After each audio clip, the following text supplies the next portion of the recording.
you just turned 60. You have got $400,000 sitting in super, and every guide you have read online tells you the same thing. At 60, super comes out tax-free. That is true for most people. But if your money sits in an older government scheme like CSS or PSSap, that promise does not hold the way you would expect. Those funds are what the ATO calls untaxed. No tax has ever touched the contributions or the growth inside them, not once, across your whole career. So the day you try to move that money into an ordinary super fund, the ATO steps in and collects what it never collected before. On $400,000, that can mean $60,000 disappearing the moment you hit rollover, before you have spent a single dollar of it. Have you ever actually checked which kind of fund you are in? Most people have not, because nobody tells them there are two different systems running side by side. In this video, I will show you exactly how that untaxed rule works, who it actually catches, and the one thing to check before you touch a government super account. Stay with me, because the fix is not complicated. It just has to happen in the right order before you roll anything over. Most people assume all super is built the same way.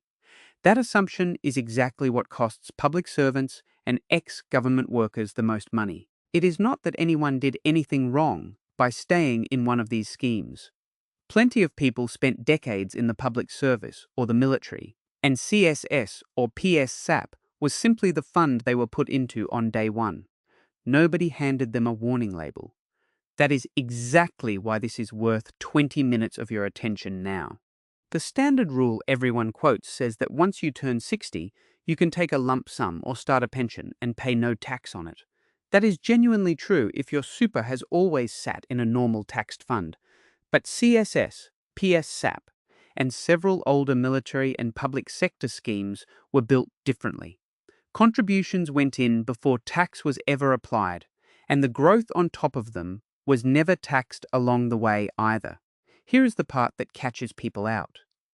When you roll an untaxed benefit into a different taxed fund, the tax office treats that transfer as new income landing in the receiving fund. The fund has to pay 15% tax on it, straight off the top, before the money even settles into your new account. On a balance of $400,000, that is $60,000 gone in a single transaction. Keep that same money inside the scheme it came from, and draw it as the pension the scheme was built to pay. And that 15% hit simply does not apply. I used to assume all super worked the same at 60. It took a client with a public sector fund years ago to show me how wrong that assumption was. I had genuinely never thought to ask which type of fund someone was in before talking about a rollover. That is the trade-off nobody explains up front. Untaxed schemes look ordinary on a statement. The balance is just a number, the same as any other fund. But the tax treatment underneath it runs on a completely different set of rules. And the cost of not knowing that only shows up once, right at the point you move the money. There is a reason the tax office treats it this way. Every other dollar that sits in a normal super fund has already had contributions tax taken out along the journey, usually 15% as it went in.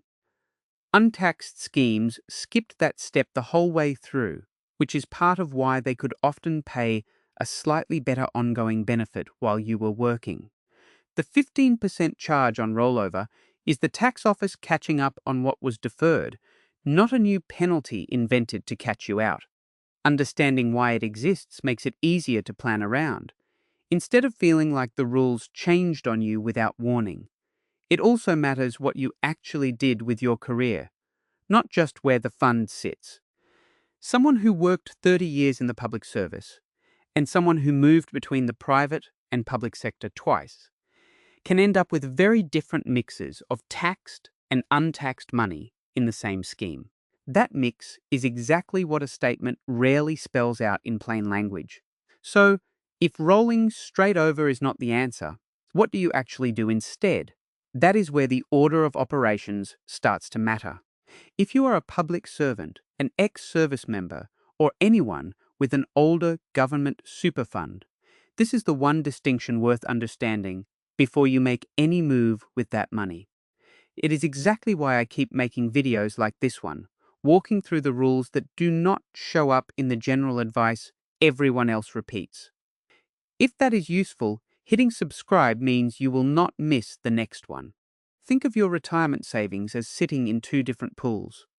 Pool A is your ordinary super, the kind held in a retail or industry fund, taxed the whole way through. Once you are 60, withdrawals from Pool A are tax-free, full stop. Pool B is different. That is CSS, PSSap, and similar untaxed government schemes. The money in Pool B has never paid tax, and it only becomes taxed the moment it leaves that scheme and lands somewhere else. The order matters more than the amount. If you roll Pool B straight into a taxed fund, you trigger that 15% charge on the way in. On $500,000, that is $75,000 gone before you have made a single decision about how to invest it. But if you take the income the scheme itself offers, drawn directly from Pool B, you are not triggering a rollover at all, and that 15% charge never comes into play. I remember sitting across from a retired teacher who had close to $600,000 in PSSap. She had the transfer screen open, ready to move everything into a fund she had seen advertised. I asked her one question: "Is that an untaxed fund?" She did not know. Checking it before she pressed, anything saved her somewhere around $90,000 that she would otherwise have handed straight to the tax office. There is a genuine trade-off buried in this framework too. Staying inside the untaxed scheme for longer can mean less flexibility, since you are working within that scheme's own rules for how and when payments come out. The cost of moving too early is immediate and specific. The cost of staying too long without ever checking your options is quieter, but it adds up the same way. The two pools are not a reason to avoid a taxed fund forever either. Plenty of people eventually do want the flexibility a retail or industry fund offers, more investment choice, easier access, a simpler statement to read. The point of the framework is not to lock you into Pool B permanently. It is to make sure that when you do move, you are moving on purpose, with the 15% charge factored into the decision, rather than discovering it after the transfer has already gone through. The rollover trap is one part of the picture. There is a second mistake that costs people just as much, and it has nothing to do with which fund your super sits in. It is about what happens to the money once it is finally in your hands. None of this happens in isolation. Back on the 1st of July 2017, the government introduced a limit on how much super anyone could move into a tax-free pension, called the transfer balance cap. It started at $1,600,000. Since then, it has been indexed upward in steps, and as of the 1st of July 2026, the general cap sits at $2,100,000. Here is why that number rarely matters for the untaxed fund problem. Most people approaching 60 to 64 are sitting on something closer to $380,000 in super based on the broad averages regulators publish each year.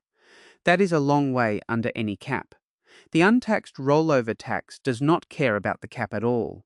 It applies to the amount you move, not the amount you are allowed to hold in pension phase. That distinction trips people up constantly.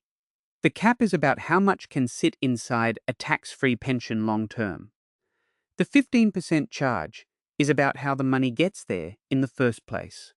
Confusing the two is exactly what leads someone to assume that, because their balance is nowhere near $2,100,000, they have nothing to worry about. So the cap is not really the danger here. The bigger question is what happens when someone panics and moves their untaxed super at the worst possible moment. Picture a downturn. Markets drop 20% inside a few months, the kind of stretch that makes the evening news, and everyone's super statement look worse than it did last quarter. Someone with $350,000 sitting in an untaxed CSS account watches the number fall and decides to act. They roll the whole balance into a retail cash option. thinking they are protecting it. That single decision costs them twice. First, the 15% untaxed charge applies the moment the money lands in the new fund, roughly $52,500 gone immediately. Second, because they rolled over during the dip, they have also locked in a lower starting balance instead of waiting for the market to recover on its own timeline. Now, picture the same person doing one thing differently. They leave the money where it is, take the income stream the untaxed scheme already offers, and let the market do what markets do over time. No 15% charge, no locking in a bad moment.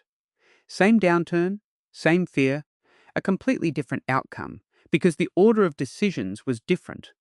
This is not about predicting markets or timing anything perfectly.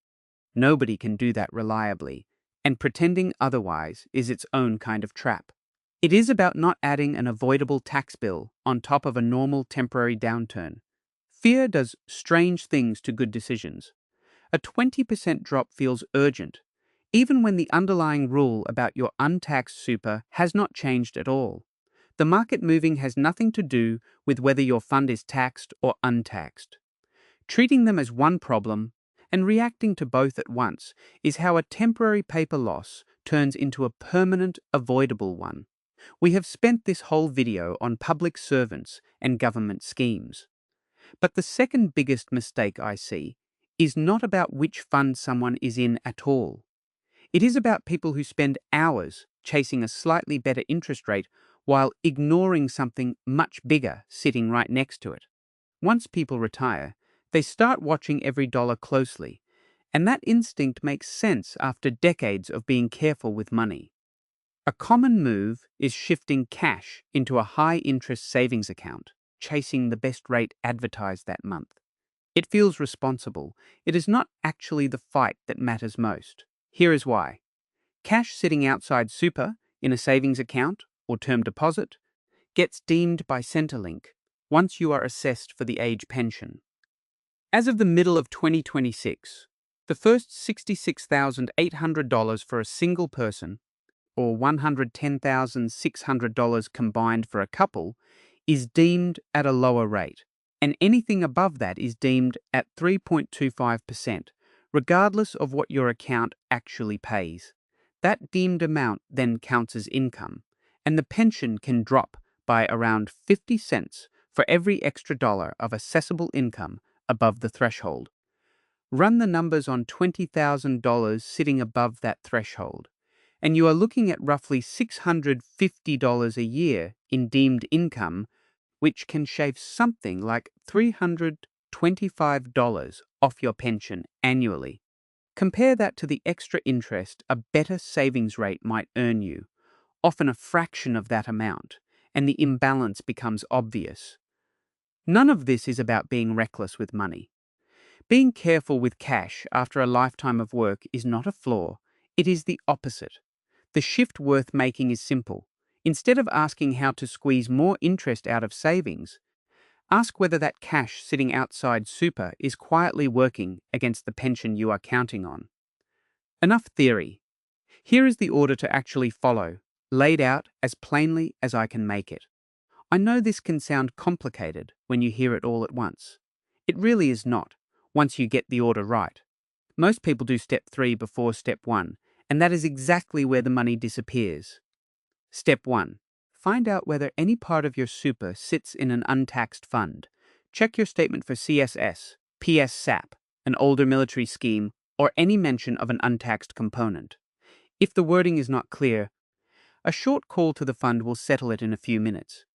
Step 2. If you do have untaxed super, do not click rollover before checking your options. Ask the scheme directly about starting the income stream it already offers, rather than defaulting to a transfer into a different fund. Write your questions down before you call, so you are not relying on memory while someone talks you through options on the phone. Step 3. If you do decide to move money out later, understand that the 15% charge applies to the untaxed portion regardless of timing, so there is rarely a reason to rush it during a downturn or under pressure. Waiting a few extra weeks to get clear answers costs you nothing. Moving in a panic can cost tens of thousands. Step 4. Look at how much cash you are holding outside super. If it sits meaningfully above $66,800 as a single person, or $110,600 as a couple, understand that Centrelink is deeming income on it, whether or not that is what the account actually earns.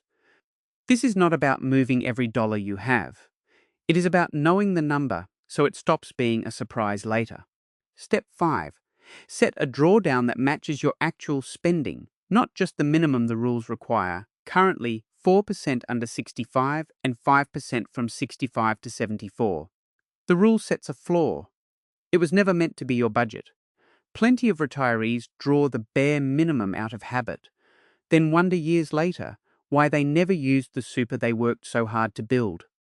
The gap between checking your fund type first and rolling over first can be $60,000 or more on a balance like $400,000. None of this requires anyone else to do it for you. It requires about an hour of your time to check what kind of fund you are actually in. That hour is some of the highest paid work you will do this year, and it is entirely within your control. Starting with a single phone call or a login you have probably already got sitting in your inbox.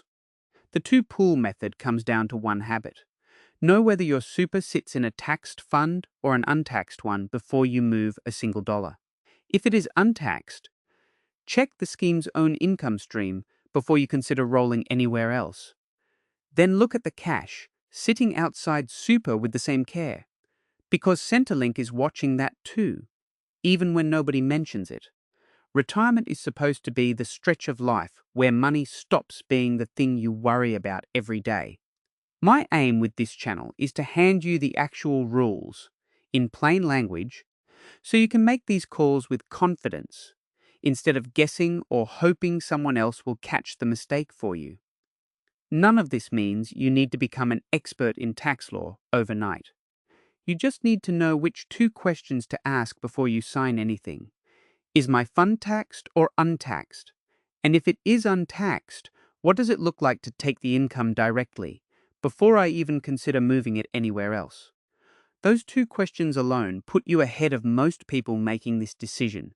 If this helped, hit subscribe. I put out a new video most weeks, working through the real rules that apply to Australians heading into retirement, not the generic advice that ignores schemes like CSS and PSSap altogether. You spent decades building this super. Make sure the system does not quietly take a cut it was never entitled to. Ask the right question before you move anything, and let the money work the way it was actually meant to. I will see you in the next one.